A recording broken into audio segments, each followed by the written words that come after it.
تفسیر ضیاء القرآن جلد نمبر 3 15واں پارہ بسم اللہ الرحمن الرحیم سورہ کہف آیت نمبر 32۔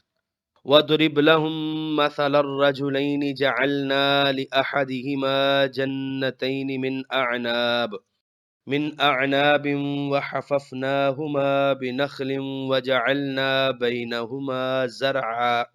ترجمہ۔ اور بیان فرمائیے ان کے لیے مثال دو آدمیوں کی، ہم نے دیے تھے ان دونوں میں سے ایک کو دو باغ انگوروں کے، اور ہم نے باڑ بنا دی ان دونوں کے ارد گرد کھجور کے درختوں کی، اور اگا دی ان دونوں کے درمیان کھیتی۔ سورہ کہف آیت نمبر 32 کی تفسیر۔ دنیا کی بے ثباتی اور اہل دنیا کی ہرما نصیبی کو ایک مثال سے واضح کیا جا رہا ہے۔ اہل عرب جن کی زمین بنجر اور ناقابل کاشت ہے، جہاں پانی قلیل بلکہ اکثر مقامات پر نایاب ہے، جہاں اگر کھجور کے چند سرسبز درختوں کا جھنڈ نظر آ جائے تو خوشی کی حد نہیں رہتی۔ ان لوگوں کے سامنے ان دو آدمیوں میں سے ایک کی ثروت اور خوشحالی کا جو نقشہ بیان کیا گیا ہے کتنا دل نشین اور اثر آفرین ہے۔ ایک شخص کے پاس باغ ہے جہاں خوش ذائقہ انگوروں کی البیلی بیلیں اپنی بہار دکھا رہی ہیں۔ ان باغوں کے ارد گرد بلند قامت کھجوروں کے درخت کھڑے ہیں جو اس باغ کو آندھیوں سے بھی بچاتے ہیں اور اپنے عمدہ اور شیریں پھل کے باعث بذات خود بھی فائدہ بخش ہیں۔ مزید برآں انگوروں کی بیلوں کی قطاروں میں جو جگہ بچ گئی ہے وہ بھی بیکار نہیں، بلکہ وہاں بھی کھیتی باڑی کی جاتی ہے اور کئی جنسیں کاشت ہوتی ہیں۔ علم زراعت و باغبانی کے جدید ماہرین جس چمن بندی کو آج مثالی قرار دے رہے ہیں، قرآن نے پہلے ہی اپنے ماننے والوں کو یہ نقشہ بتا دیا تھا۔ انہوں نے شام، مصر، اندلس وغیرہ میں باغ لگوائے اور ان ویران علاقوں کو اپنی محنت اور ہنرمندی سے رشک ارم بنا دیا۔ قوم کے قوائے عمل کو راحت طلبی اور کم کوشی کا گھن لگا تو ان کے دوسرے علوم و فنون کی طرح ان کا فن باغبانی بھی اس ہماگیر زوال سے بچ نہ سکا، ورنہ مغلوں کے لگائے ہوئے باغات اور پیوندکاری کے ذریعے سے ہر پھل اور جنس میں نئی اقسام کی اختراع کسے معلوم نہیں؟ صرف آموں کی مختلف قسمیں سینکڑوں سے متجاوز ہیں۔ سورہ کہف آیت نمبر 33۔ کلتا الجنتین آتت اکلها ولم تظلم منہ شیئا وفجرنا خلالہما نہرا۔ ترجمہ۔ یہ دونوں باغ اپنے اپنے پھل لائے اور نہ کم ہوئی ان سے کوئی چیز، اور ہم نے جاری کر دی ان کے درمیان نہریں۔ سورہ کہف آیت نمبر 34۔ وَكَانَ لَهُ ثَمَرٌ فَقَالَ لِصَاحِبِهِ وَهُوَ يُحَاوِرُهُ أَنَا أَكْثَرُ مِنْكَ مَالًا وَأَعَزُّ نَفَرًا۔ ترجمہ۔ اور باغوں کے علاوہ اور بھی اس کے اموال تھے، تو ایک روز اس نے اپنے ساتھی سے بحث مباحثے کے دوران کہا، میں دولت کے لحاظ سے بھی تم سے زیادہ ہوں اور نفری کے لحاظ سے بھی تم سے طاقتور ہوں۔ سورہ کہف آیت نمبر 34 کے پہلے حصے کی تفسیر۔ اور باغوں کے علاوہ اور بھی اس کے اموال تھے۔ ازہری جو لغت کے امام ہیں کہتے ہیں سامرتن کی جمع سامرن ہے، اور سامرن کی جمع سمارن ہے، اور سمارن کی جمع سمرن ہے، اور قاموس میں ہے یہاں اس سے مراد ہے باغات کے علاوہ جو مال و دولت کے ذخائر اس کے پاس تھے۔ سورہ کہف آیت نمبر 34 کے بقیہ حصے کی تفسیر۔ میں دولت کے لحاظ سے بھی تم سے زیادہ ہوں اور نفری کے لحاظ سے بھی تم سے طاقتور ہوں۔ دولت مند آدمی اکثر کم ظرف ہوتے ہیں اور اپنی دولت کا ذکر کرنے سے ذرا نہیں جھجکتے۔ سورہ کہف آیت نمبر 35۔ وَدَخَلَ جَنَّتَهُ وَهُوَ ظَالِمٌ لِّنَفْسِهِ قَالَ مَا أَظُنُّ أَن تَبِيدَ هَٰذِهِ أَبَدًا۔ ترجمہ۔ اور ایک دن وہ اپنے باغ میں گیا دران حال یہ کہ وہ اپنی جان پر ظلم کرنے والا تھا، کہنے لگا میں نہیں خیال کرتا کہ یہ سرسبز و شاداب باغ کبھی برباد ہوگا۔ سورہ کہف آیت نمبر 35 کی تفسیر۔ یعنی یہ باغ کبھی خزاں اشنا نہیں ہوں گے، میرا خزانہ دن بدن بڑھتا ہی رہے گا، حادثات زمانہ اس کا کچھ نہیں بگاڑ سکتے۔ سورہ کہف آیت نمبر 36۔ وَمَا أَظُنُّ السَّاعَةَ قَائِمَةً وَلَئِن رُّدِدتُّ إِلَىٰ رَبِّي لَأَجِدَنَّ خَيْرًا مِّنْهَا مُنقَلَبًا۔ ترجمہ۔ اور میں یہ خیال بھی نہیں کرتا کہ کبھی قیامت بھی برپا ہوگی، اور بفرض محال اگر مجھے لوٹایا گیا اپنے رب کی طرف تو یقیناً میں پاؤں گا اس نزہت گاہ سے بہتر پلٹنے کی جگہ۔ سورہ کہف آیت نمبر 36 کی تفسیر۔ خدا فراموش اور مادہ پرست افراد اور اقوام کا انداز فکر آج بھی تقریباً یہی ہے۔ وہ کہتے ہیں پہلے تو وقوع قیامت کا امکان ہی نہیں، یہ محض خبط عقلی ہے جس میں مذہب پرست لوگ مبتلا ہیں اور خام خاص کی فکر میں صبح و شام گھلتے رہتے ہیں۔ اور اگر بفرض محال قیامت آ ہی گئی تو پھر بھی ہمیں پریشان ہونے کی ضرورت نہیں، ہمارے ماتھے کا ستارہ چمکتا رہے، وہاں بھی بخت کی ارجمندیاں ہمیں ہر طرح کی سعادتوں اور راحتوں سے بہرایاب کر دیں گی۔ سورہ کہف آیت نمبر 37۔ قال له صاحبه وهو يحاوره اکفرت بالذی خلقك من تراب ثم من نطفة ثم سواك رجلا۔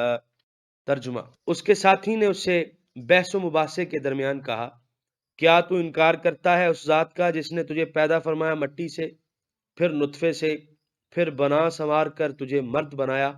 سورہ کہف آیت نمبر 38۔ لیکن هو اللہ ربی ولا اشرک بربی احدا۔ ترجمہ، لیکن میں تو وہ اللہ ہی میرا رب ہے اور میں شریک نہیں ٹھہراتا اپنے رب کے ساتھ کسی کو۔ سورہ کہف آیت نمبر 38 کی تفسیر۔ اب مومن کی گفتگو سنیے اور اسی سے ایک بندہ مومن کی سیرت و کردار کا اندازہ لگا لیجئے۔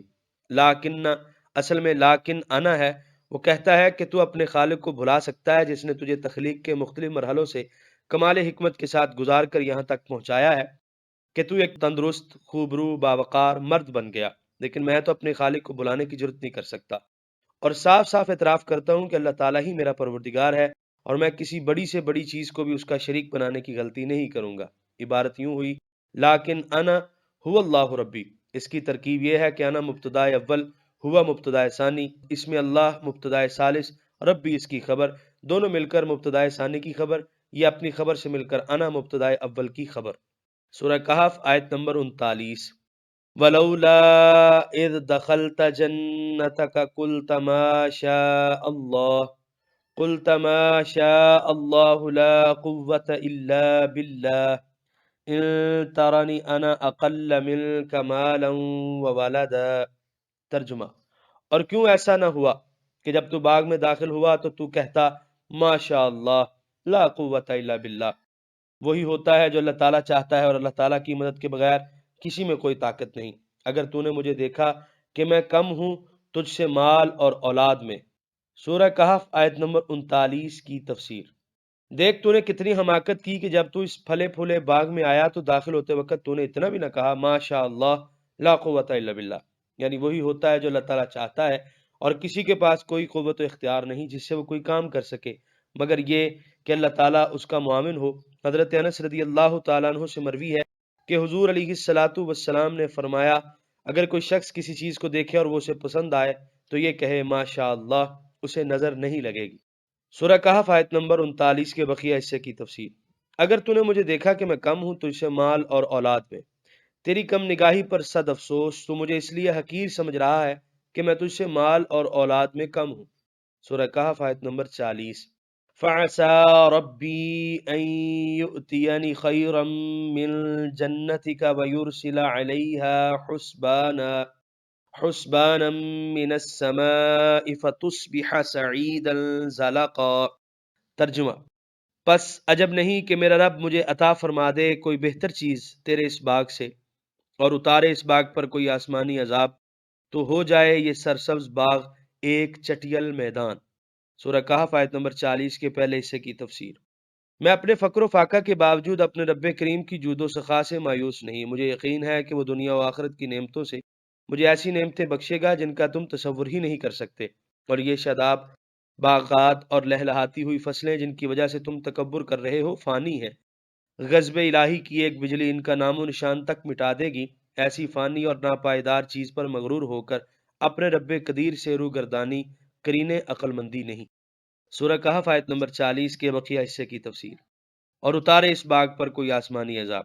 علامہ بیضاوی نے فرمایا کہ حسبانت ان کی جمع ہے، اس کا معنی بجلی کی کڑک ہے، سعید چٹیل زمین، زلقہ جس پر سختی کی وجہ سے قدم نہ جم سکے اور پھسل جائے، یعنی اس کے غضب سے پناہ مانگتے رہو، اس کی بے نیازی سے ڈرتے رہو، کہیں ایسا نہ ہو کہ بجلی کا صاعقہ آئے اور تیرے سارے گل و گلشن کو ملیا میٹ کر کے رکھ دے، سبزے کا نام و نشان تک باقی نہ رہے۔ یہ زرخیز زمین جس کا چپا چپا آج سونا اگل رہا ہے ایسی بنجر اور اجاڑ ہو جائے کہ چلتے ہوئے لوگوں کے قدم پھسل پھسل جائیں۔ سورہ کہف آیت نمبر 41۔ او یصبح ماؤها غورا فلن تستطیع له طلبا۔ ترجمہ، یا یوں جذب ہو جائے اس کا پانی زمین کی گہرائی میں کہ پھر تو اس کو تلاش کے باوجود نہ پا سکے۔ سورہ کہف آیت نمبر 41 کی تفسیر۔ یا پانی ہی زمین میں دھنس جائے اور تو ہزار جتن کرے اس کو ان گہرائیوں سے نہ نکال سکے۔ سورہ کہف آیت نمبر 42۔ وَأُحِيطَ بِثَمَرِهِ فَأَصْبَحَ يُقَلِّبُ كَفَّيْهِ عَلَى مَا أَنفَقَ فِيهَا وَهِيَ خَاوِيَةٌ عَلَى عُرُوشِهَا وَيَقُولُ يَا لَيْتَنِي لَمْ أُشْرِكْ بِرَبِّي أَحَدًا۔ ترجمہ، اور اس کے باغ کا پھل برباد ہو گیا، پس وہ کف افسوس ملنے لگا اس مال کے نقصان پر جو اس نے باغ پر خرچ کیا تھا، اور اب وہ گرا پڑا تھا اپنے چھپروں پر، اور بصد حسرت کہنے لگا کاش میں نے کسی کو اپنے رب کا شریک نہ بنایا ہوتا۔ سورہ کہف آیت نمبر 42 کی تفسیر۔ معلوم ہوتا ہے کہ اس کے رفیق کا مخلصانہ پند و معزت کا اس پر کچھ اثر نہ ہوا، وہ حسب سابق شرک و نافرمانی کی روش پر چلتا رہا، یہاں تک کہ مہلت کی وہ گھڑیاں ختم ہو گئیں جو ہر اسیاں شعار اور غلط کار کو سنبھلنے کے لیے مرحمت فرمائی جاتی ہیں، تو وہ عذاب آیا جس نے اس کی خوابوں کی دنیا کو درہم برہم کر کے رکھ دیا، اور وہ اپنے اجڑے ہوئے اور اکھڑے ہوئے باغ کو دیکھ کر کف افسوس ملنے لگا۔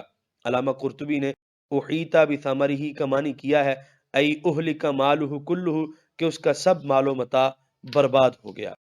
سورہ کہف آیت نمبر 43۔ وَلَمْ تَكُنْ لَهُ فِئَةٌ يَنْصُرُونَهُ مِنْ دُونِ اللَّهِ وَمَا كَانَ مُنْتَصِرًا۔ ترجمہ، اور نہ رہی تھی اس کے پاس کوئی جماعت جو اس کی مدد کرتی اللہ تعالیٰ کے مقابلے میں، اور نہ وہ بدلہ لینے کے قابل تھا۔